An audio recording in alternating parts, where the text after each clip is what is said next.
in 36 years. That's very impressive. So people are very happy with their 401ks and with the stocks that they have, and that's a tremendous achievement. Best in 36 years. Let me begin with a brief update on the China virus. Over the last month, our new cases in the United States have declined by 38%. Last week, we announced a breakthrough in testing that will allow us to have over 150 million rapid point-of-care tests. These tests return the results in less than 15 minutes, and many will be deployed to nursing homes. We're focusing very strongly on nursing homes, assisted living facilities, and other locations that serve high-risk populations. So we're going to have the 15-minute and less tests, and we will have 150 million rapid point-of-care tests. That's something. This evening, I'm pleased to announce that AstraZeneca vaccine has reached phase 3 clinical trials, so that's joining another group of vaccines that are very close to the end and hopefully approval. In the United States, we're doing things that nobody thought would have been even possible. This is a process that would have taken, in some cases, years, and we did it in a matter of months. Thanks to the efforts of Operation Warp Speed, we remain on track to deliver a vaccine very rapidly in record time. I also want to provide an update on left-wing political violence that we're seeing in Democrat-run cities. Under my administration, federal law enforcement is working with state and local authorities all over the country to comb through hours of video, track down rioters, looters, and arsonists, and bring them to justice. We've just come up with a report that we've arrested a large number of people. It's over 200. And you'll be hearing about that, but they've been arrested in various cities throughout the United States. We're doing it very low-key, but we're trying to help cities. They are, in all cases, Democrat-run, but we're doing the best we can to help them without really much of a consent. We'd like to have the consent. As an example, in Portland, we could solve that problem in approximately 1 hour, but the mayor refuses, perhaps for political reasons. I don't know why it's good for him to have a city that's falling apart and that's under siege now for 94 days. But really, it's been under siege for years, if you know Portland. So to the mayor, I say, whenever you're ready, let us know. We'll solve your problem of violence. We'll solve your problem of crime. We'll arrest those criminals very rapidly, and you'll be able to have some nice evenings in Portland. The Department of Homeland Security and the Department of Justice are announcing a joint operations center to investigate the violent left-wing civil unrest. And again, in Portland alone, the federal government has already taken care of and arrested 100 rioters. Just in that one city, the wave of violence and destruction that we've seen in recent weeks and months has occurred in cities exclusively controlled and dominated by the Joe Biden party. If you take a look, the top 10 in the country are Democrats. It's Democrat-run cities, and it's a shame, and it can be solved so easy. It can be solved very easily. The violence is fueled by dangerous rhetoric from far-left politicians that demonize our nation and demonize our police. We have to allow our police to do what they're very good at doing. We've taken that power away. They're afraid to lose their pension, their job, their everything. They're afraid to be destroyed. You saw this when left-wing extremists attacked law-abiding citizens attending the Republican National Convention at the White House, including Senator Rand Paul and his wonderful wife, Kelly, what they went through, but other people went through it too. And that was done very systematically. That was done on purpose. They knew we were having the convention, and they wanted to do everything they could to disrupt it. And the good news is the public is very wise to it. They see what's happening, and they're wise to it. And I think they are probably acting accordingly. Left-wing rioters are repeating the same false narrative about America that you hear about. You hear this from people, what they're saying, how they're saying it, the violence. It's terrible. And again, it's Democrat politicians. I don't know that they're spurring it on or they're afraid to stop it. But in any event, we're there to help. We're there to get things under control. What they did on Thursday night at the White House, just outside of the White House, to people that came from all over the world, is a disgrace. It's a disgrace. And frankly, the mayor, Democrat mayor, Mayor Bowser, should have done a better job. She did a very poor job. But at the same time, we had the police who were very brave. They helped Rand. I guess it started off with 2, and they took a beating, if you can believe this. They really took some heavy hits. 1 went down, but got right up. And 2 others joined them, and they were able to get Rand and Kelly through. But it was a terrible, terrible thing to witness. But other people went through similar, not to the extent in terms of taping. We don't have the tapes as strong, but some people went through, from what I heard, as bad or worse. The violent rioters share Biden's same talking points, and they share his same agenda for our nation. And even his strange speech today that he made in Pittsburgh, he didn't mention the fact, and he didn't mention the far left. He didn't mention the far left, or for what I saw, I don't believe he mentioned the word Antifa. Antifa is a criminal organization, and he didn't mention Antifa thugs, but mostly seemed to blame the police and law enforcement. He went on point after point after point. He even talked about those on the right, but he didn't talk about those on the left, and those on the left are the problem, and Antifa is the problem. The rioters and Joe Biden have a side. They're both on the side of the radical left, and that is so obvious. And until that neutralizes, you're never going to have safe areas in those Democrat-run areas. For months, Joe Biden has given moral aid and comfort to the vandals, repeating the monstrous lie that these were peaceful protests. They're not peaceful protests. That's anarchy. That's you look at the agitators, you look at the looters, you look at the rioters. That's not a peaceful protest. They keep using the term. It's so nice, peaceful protest. And behind the reporter, the cities are burning. We could solve it very quickly if they ask us to come in, like we did in Minneapolis, and like we just did in Wisconsin, where I'll be going tomorrow. And at least the governor asked me if I could. I said, you got to get the National Guard, and he finally agreed to even a small number, but they were able to take care of things, and that was about 6 days ago. And ever since, it's been very good. 13 members of Biden's campaign staff donated to bail and rioters. They're getting him out of jail. Looters, they got him out of jail. And his running mate, Kamala, urged their supporters to do the same thing. It's outrageous that they're now seeking to shift the blame for the mayhem. And they really want to put it on the backs of the police. I see it. The police are there. There's just a war on law enforcement in this country, and without law enforcement, we wouldn't have a country. We have very talented people. They're not allowed to do their job.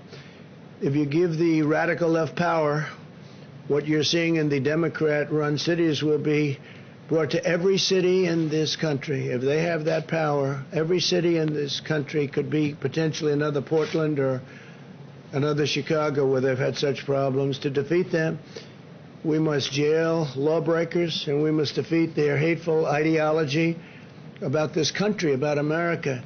We must teach our children that America is an exceptional, free, and just nation worth defending, preserving, and protecting. And that's what we want to do. They want to destroy our country. They're going to destroy our suburbs. But I think I've gone a long way from allowing that to happen. The suburbs are protected, especially with the rule changes that I made. I took them out of the Obama administration. They were going to be made much worse. What we're witnessing today is a result of left-wing indoctrination in our nation's schools and universities. Many young Americans have been fed lies about America being a wicked nation plagued by racism. Indeed, Joe Biden and his party spent their entire convention spreading this hateful and destructive message while refusing to say one word about the violence. They didn't even discuss law enforcement, the police. Those words weren't mentioned. 2 words that were taken out were the words under God, 2 very important words in the Pledge of Allegiance in their caucus. I guess they did it twice. They took it out of their Pledge of Allegiance. I heard it the one time, and I said, that's strange. That's a big change. I figured they maybe made a mistake. Something happened. No, they didn't make a mistake. Then they did it later on.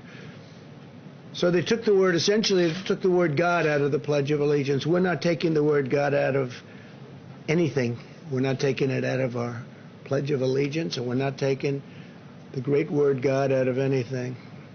At our convention, we highlighted law enforcement heroes and repeatedly emphasized that violence has no place in American political discourse. The left's war on police, faith, history, and American values is tearing our country apart, which is what they want. They think it's good, but it's gotten out of control. They're unable to control this radical left crazy movement, but we can control it very quickly, very, very quickly indeed. The only path to unity is to rebuild a shared national identity focused on common American values and virtues, of which we have plenty. This includes restoring patriotic education in our nation's schools, where they're trying to change everything that we've learned. What we've learned, in fact, what most of you have learned, they want to change it. They want to change it for whatever reason. Cancel culture, whatever you want to call it. At the same time, we must strictly and fully enforce our law and have no tolerance for anarchy and no tolerance, zero, for violence. Anyone who breaks the law should be arrested, prosecuted, and punished. This includes targeting law enforcement efforts to focus on Antifa, the left-wing domestic terror organization. The mission of Antifa is to spread terror in the U.S. population with the goal of getting Americans to give up to their agenda. This is how terrorist organizations have always operated. Biden won't even say the name Antifa. I don't believe he said it today. He made a speech, and he didn't mention that. He mentioned others, but he didn't mention Antifa. He mentioned law enforcement and mentioned the police, but he didn't mention Antifa. I wonder why. And if he cannot name the problem, there's no way that he'll solve the problem. You don't name it, you don't solve it. In fact, Biden would give Antifa exactly what it wants, the far-left policy agenda it's asking for. And if that happened, we don't have much of a country left. If you give violent extremists what they want, the violence doesn't go away. They gain new power to spread the terror nationwide. Most of our nation is extremely safe, by the way. You know, you only see the bad. You see Portland and Chicago, and you see what's happened in New York just in a very short period of time. It's horrible what's happened in New York. I love New York. I come from New York. And when I see, 4 years ago I left, and I could see that it was problems under this mayor. He's a terrible mayor, one of the worst. I can't say the worst. I mean, I've witnessed Portland. Hard to top him. But he's certainly one of the worst. And when I look at what's happening in New York, and I look at what's happening in the city, and so quickly, it happened so quickly, it's a shame. Biden's strategy is to surrender to the left-wing mob, which is exactly what he's doing. I don't think he even knows what he's doing, and give them control over every lever of power in the United States government. But when you surrender to the mob, you don't get freedom, you get fascism. That's what happens in all cases. You take a look at Venezuela, look what's gone on there, and other places. Biden is using mafia talking points. The mob will leave you alone if you give them what you want. That's what it is. The mob will leave you alone, give them what you want, but it doesn't work that way, because once you give them, they keep taking. What happens is you give and give and give, and you take, and they no longer respect you. And that's what's happened with the Democrats, because I actually think they've lost control of these radical left maniacs. I think they've lost control, because I don't think they feel that's helping them. When New York and Chicago and Portland, and you look at Oakland, and you look at Baltimore, and you look at so many different places, and what's going on there, the top 10 are all run by Democrats, and you can go a lot further down the list than 10. In America, we will never surrender to mob rule, because if the mob rules, democracy is indeed dead. The reason we're continuing to see violence in left-wing cities today is that liberal politicians, mayors, prosecutors, and judges are refusing to enforce the law and put the rioters in jail. These are rioters. These are dangerous people. These are killers. They kill a lot of people. And they don't even think about it. They wake up the next morning. They don't even think about it. This is the extreme left's agenda for America. They want to appoint radical prosecutors, judges, and federal officials who will set criminals free.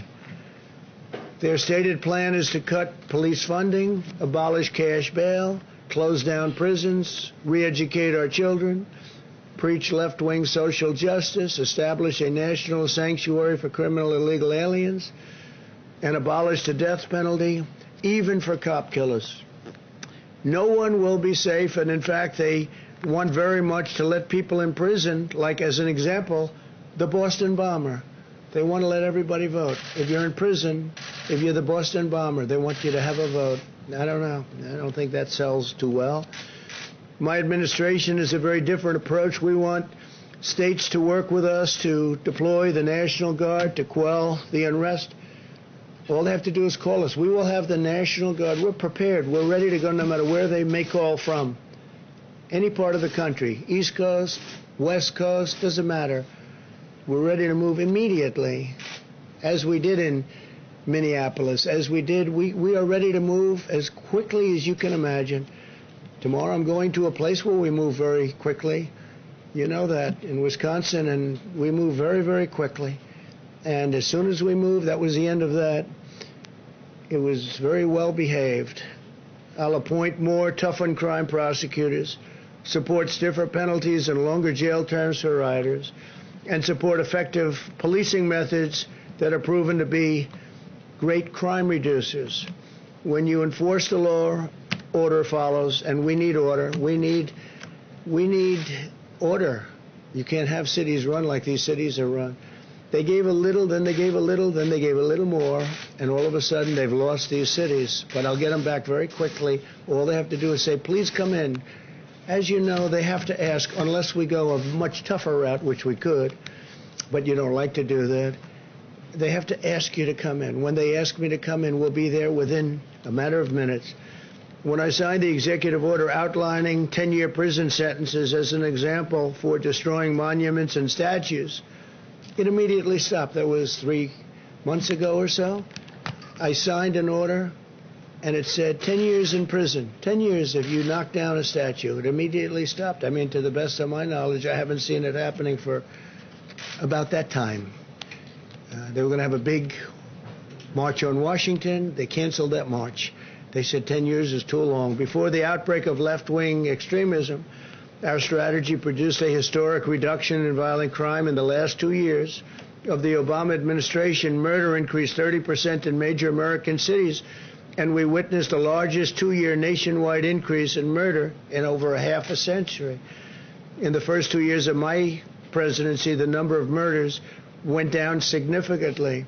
Earlier this year, we announced that Operation Legend, surging federal law enforcement to cities plagued by violent crime, and we did a lot of it. We did a lot of it very quietly, but we did a lot. Since the beginning of Operation Legend, we have conducted more than 1,000 arrests and reduced the murder rate in Kansas City, which is one of the cities we targeted, by 1/3. Cut it down 33%. In the last month alone, we cut the murder rate in Chicago in half. People don't know that, but we sent them in to Chicago without fanfare at all, but we cut it down in half. It's still far too high. And if they'd asked for full help, as opposed to just sending in some very talented people, we'd be able to cut it down to a very low number. While I am president, we will defend the rights of law-abiding citizens. We will honor the heroes who keep America safe, and we do. We honor our police. We honor our law enforcement. I have the privilege of having gotten, I guess, every law enforcement group in the country that I can think of. The sheriffs in Florida, all of them. Law enforcement in Ohio and Texas, North Carolina. I mean, almost no matter where you look, I think I've gotten all of it. We'll have to do a little study so I'm totally accurate, but I would say all of it. And the ones who didn't, I think we have to look at them. Where do they come from? So we've done a real job. We're ready, willing, and able to help these Democrat-run cities that are doing poorly. They have to call and ask. All they have to do is call. They don't even have to put it in writing. We'll put it in writing later. We'll get them in there, and we'll straighten out the city very quickly, whichever city we may be talking about.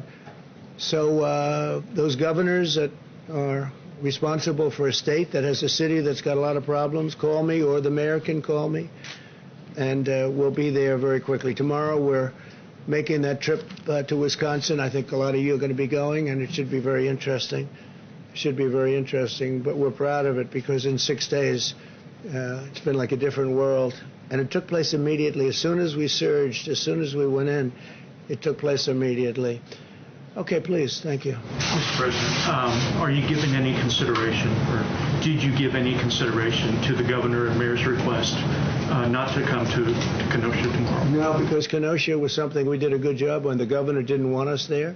He didn't want the National Guard, as you know. He was very reluctant. But I give him credit because ultimately he said yes. And as soon as he said yes, the problem ended.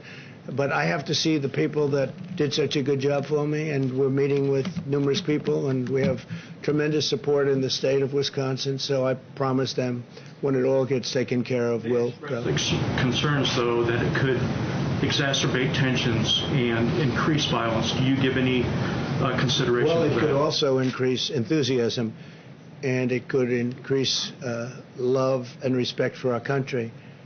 And that's why I'm going, because they did a fantastic job. As soon as I called and told them, let's go, the whole problem stopped. That was, 6 days ago? Yeah, Jeff? Mr. President, why are you not meeting with the family of Jacob Blake while you're there? Well, I spoke with the pastor, wonderful man, the family's pastor, and I thought it would be better not to do anything where there are lawyers involved. They wanted me to speak, but they wanted to have lawyers involved, and I thought that was inappropriate, so I didn't do that. But I did speak with the pastor of the family, who's a fine man, a wonderful man, and I think we had a great talk. And I may at some point, do that, but they did have a lawyer that wanted to be on the phone, and I said, no, that's inappropriate, but I just gave my best regards. But again, I spoke with the pastor. Yeah, please. I have a question on coronavirus, but first, you were just criticizing Joe Biden, saying he didn't mention the far left or Antifa during his speech today. You said you wanted to talk about left-wing political violence. Yeah. But I noticed you did not mention that your supporters were also in Portland this weekend, firing paintball guns at people, some form of pepper spray. So do you want to also take this chance to condemn what your supporters did? Well, I understand they had large numbers of people that were supporters, but that was a peaceful protest. And paint is not, and paint is a defensive mechanism. Paint is not bullets. Your supporters, and they are your supporters indeed, shot a young gentleman who, and killed him, not with paint, but with a bullet. And I think it's disgraceful. These people, they protested peacefully. They went in very peacefully.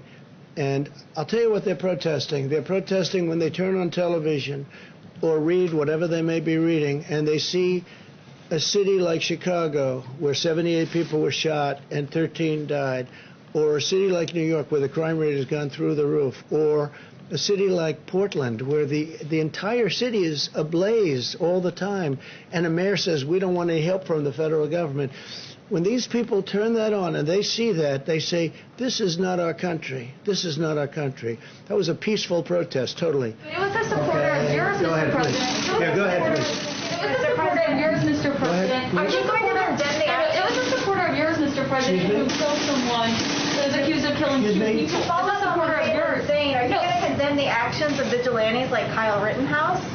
Well, we're looking at all of it. That was an interesting situation. You saw the same tape as I saw, and he was trying to get away from them, I guess, it looks like, and he fell, and then they very violently attacked him, and it was something that we're looking at right now, and it's under investigation, but I guess he was in very big trouble. He would have been. He probably would have been killed. But it's under investigation. Do you think private citizens should be taking guns? I'd like to see law enforcement take care of everything. I think everything should be taken care of, law enforcement. But again, we have to give our cops back, our police back, their dignity, the respect. They're very talented people. They're strong. They're tough. They can do the job. But we've taken it away. We don't want to have. When somebody makes a mistake, he chokes, or in some cases you have bad cops, so we have to take care of that. In other cases, they choke. They have a quarter of a second to make a decision. And sometimes they make the wrong decision. if they make the wrong decision, if they make the wrong decision in the other direction, they're probably dead. So they choke sometimes. And that goes on the evening news for weeks. And the thousands and tens of thousands of great things they do, nobody covers that. Nobody writes about that. But if they make a mistake, and again, the bad cops, everybody agrees they have to be very tough on bad cops. But sometimes you have a cop or a police person who is a good police person, right? Good. But they choke. The timing, and they go through this, and they study this, and they work on it all the time. They literally have a quarter of a second to make some of these decisions. And they make a wrong decision, and it's very devastating. But I will say this. I honor law enforcement. We wouldn't be here right now if it wasn't for law enforcement. We have to stop this horrible left-wing ideology that seems to be permeating our country. And basically it's weakness. It's weakness on behalf of Democrat politicians or Republicans. We don't have problems. You take a look at our cities. Our cities are doing very well. They're safe. They're secure. I spent a lot of time in Texas, as you know, just a couple of days ago, and I was with the governor of Texas, Greg Abbott. He was explaining they wouldn't put up with it for a minute. They just don't have the kind of problems that other people have. Thank you very much. You don't love yourself. You do not love your mother. He loves his bike. He can never forget how much he loves his bike. He gets paid for it. You love the force. You love your comrades. That's all, right? Let's go.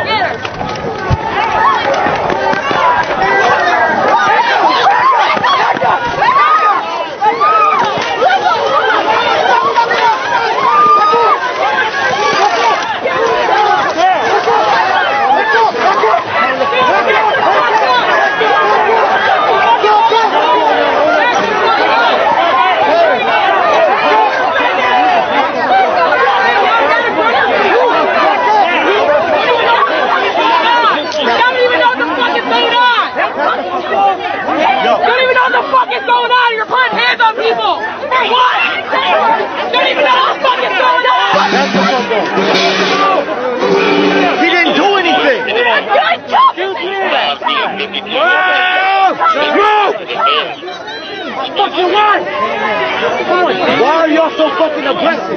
You can't talk to nobody.